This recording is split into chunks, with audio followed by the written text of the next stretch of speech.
अजूबा घर मथुरा का मची जहाँ हुड़दंग, अजब गजब से चार जमाई रहे यहाँ पर संग। जय जगदम्बे शक्तिशाली। घर की मुखिया नानी ने की ऐसी चतुराई, फंसकर जाल में उसके सब बन गए घर जमाई। नाना जमाई पन्नाला। नानी ने जवानी में ऐसी नजर लगाई, बंदूक के नोक पर बजा दी इनकी शहनाई। अब क्या शर्माना, जरा घूंघट तो उठाना। अंतरिक्ष वैज्ञानिक पीके विज्ञान जमाई देकर इनको नासा का झांसा, बेटी सुंदरी के लिए नानी ने कुछ ऐसे फांसा। बन जाओ हमारे घर जमाई, हम मथुरा में खोल देंगे महान आश्रम। बड़ा नाती जमाई महान कपूर। एक और कपूर, उसकी फिल्मी आंख को नानी ने कुछ ऐसे भड़काया। बॉलीवुड क्या है महान, हम तुम्हें हॉलीवुड भेजेंगे। छोटा नाती जमाई चिंटू सिंह चौटाला। नानी की बुद्धिमानी लगता है होगी ढेर। नानी है चतुर तो चिंटू है सवा शेर। लाडली पोती डॉली के लिए इसे फंसा कर लाई, पर उन्हें क्या पता मैं तो पैदा ही हुआ बनने को घर जमाई, अब जम के खाऊंगा फ्री फंड की मिठाई। इस घर की रीत सदा चली आई, बेटियां ब्याह लाए अजब गजब घर जमाई।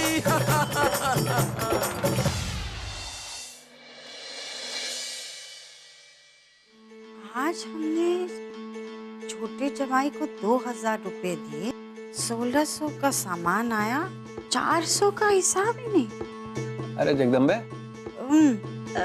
और परसों 3000 दिए। अरे जगदम्बे क्या हुआ? ओहो, क्या है, सारा हिसाब भुला दिया। तुम्हारी हड़बड़ी में मेरा हिसाब गड़बड़ हो गया।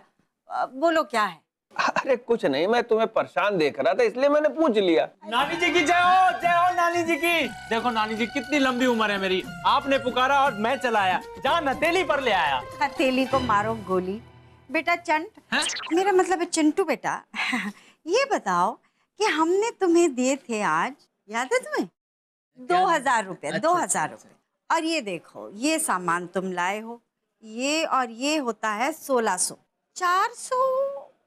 400 का हिसाब नहीं मिल रहा। वाह नानी जी वाह, क्या बात कर रही हो, आपसे ऐसी उम्मीद नहीं थी। इस घर में एक ही तो समझ, अरे मेरा मतलब है आप भी हो, नानी जी भी हैं। लेकिन नानी जी आप कमाल की बात कर रही हो। अब इंसान इतनी दूर बाजार में सामान लेने के लिए जाएगा तो सामान के अपनी पीठ पर लाद कर लाएगा। सामान लादने के लिए रिक्शा करना पड़ता है, रिक्शे वाले को पैसे देने पड़ते हैं, और फिर इतनी दूर आदमी सामान लेने के लिए जाएगा बाजार में तो तरह तरह की चीजें होती है, तरह तरह के सामान पर नजर पड़ जाती है, मन ललचा जाता है। हाँ तो 400 रुपए कहाँ गए? तो क्या, मेरी नजर पड़ गई बाजार में रखे हुए फलों पे। वो कमबख्त फल वाले ने ले लिए बाकी के बचे हुए पैसे। अरे मैंने उससे बहुत मिन्नतें की, हाथ जोड़े, मान जा मान जा मान जा, देख ले समझ ले, फ्री में दे दे सामान, फल दे दे फ्री में, नहीं माना, इसलिए सारे पैसे उसको देने पड़ गए। आपको तो पता है चिंटू चौटाला फ्री के सामान के चक्कर में रहता है 24 घंटे। अच्छी तरह से पता है बेटा। तुमने उसे अपना परिचय दे दिया होता कि तुम शक्तिशाली खानदान के घर जमाई हो, फ्री में दे देता। अरे छोड़िए नानी जी, क्या रखा है इन बेमानी बातों में। अगर आपका फल खाने का मन है तो बता दीजिए, बाजार से जाकर तुरंत ले आऊंगा अभी के अभी। ना ना बेटा, इतनी तकलीफ उठाने की जरूरत नहीं है। तुमने पूछ लिया, मेरे मन को हो गई तसल्ली। नहीं नहीं, फिर भी अगर मन हो तो बता देना, बेझिझक बताना नानी जी। ऐसी क्या बात है, आप ही का घर है नाना जी, आप ही का घर है। चलता हूँ नानी जी, नानी जी की जय हो, नाना जी की भी जय हो। चलता हूँ चलता हूँ। हमें भी ऐसी टोपी पहनाई थी फ्रूट वाली। समझ गया मालकिन। अरे ये अंडा मुर्गी को सिखाएगा कि कैसे होता कुकड़ू कू। ये चिंटू ना बहुत समझदार हो गया, किसी को भी टोपी पहना सकता है। इसे अच्छे से तोलते हैं। अरे जगदम्बे तुम चिंता मत करो, अब की बार मैं इसके साथ जाऊंगा बाजार।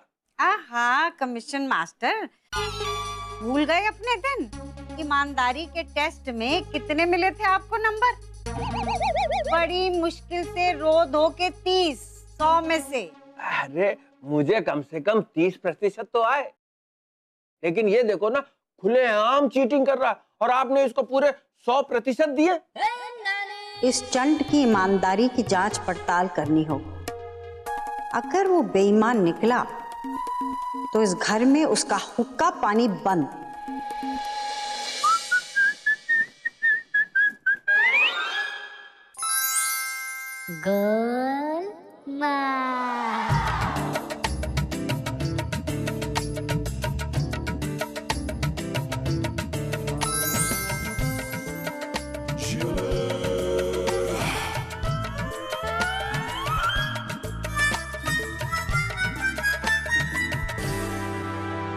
असली लक्ष्मी है।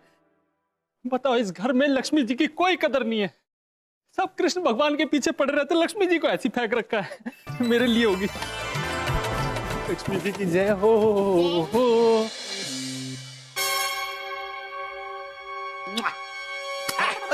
पकड़ लिया। अब अपना गुनाह स्वीकार कर लो बेटा। माँ ने तुम्हें इसलिए ट्रेन नहीं किया था कि तुम मेरा ही कमीशन मार जाओ।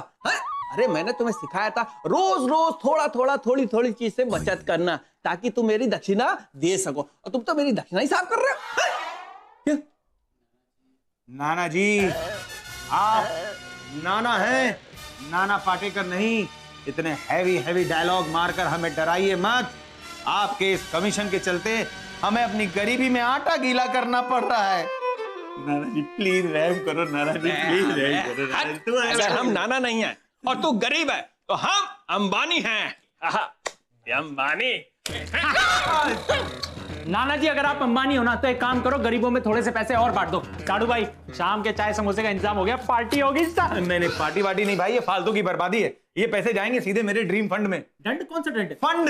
फंड कौन सा? अरे मैं बताता हूँ। अब चुप, मैं बताता हूँ। ये महान है ना, पैसे इकट्ठे करके ना गुल्लक में डालता है, क्योंकि ये बबली का बंटी जब इसकी बजेगी घंटी तो ये जाएगा मुंबई ऑडिशन देने। नाना जी, घंटी नहीं बजेगी, गले में घंटा लटकेगा। बता दूं, आपका वो सिंगापुर जाने वाला फंड है। हाँ नाना जी का भी दंड है। अरे हाँ। मतलब फंड है नाना जी। इस उम्र में भी इनको मसाज कराने का शौक है। मसाज बताऊं? और कुछ? नाना जी, अरे मैं तो बताऊं। अरे चुप हो जा, अगर उसने सुन लिया ना तो सिंगापुर छोड़ दे, त्याड़ भिजवा देगी। वो हिसाब किताब की बात पक्की है। हाँ बिल्कुल पक्की। उनसे पूछे बिना तो इस घर में कोई सुई तक नहीं खरीद सकता। हाँ हाँ, पता है। इसमें नया क्या है? अरे क्या है, एक बार क्या हुआ, हमारे ससुर जी बेचारे उनको हिसाब किताब देना भूल गए। बेचारे एक हफ्ते पूरे 7 दिन तक अपनी प्रयोगशाला में नहीं जा पाए थे। अरे एक बार तो हमारे इकलौते भुलक्कड़ ससुर जी ने तो कमाल ही कर दिया। अरे भाई, हॉल के अंदर से जा रहे थे, टेबल के ऊपर नानी जी के पैसे रखे हुए थे। बेचारे गलती से अपनी जेब में डाल गए और नानी जी को देना भूल गए। उसके बाद नानी जी ने जो उनकी खबर ली है, मैं बता नहीं सकता तुम्हें, है ना नानी जी?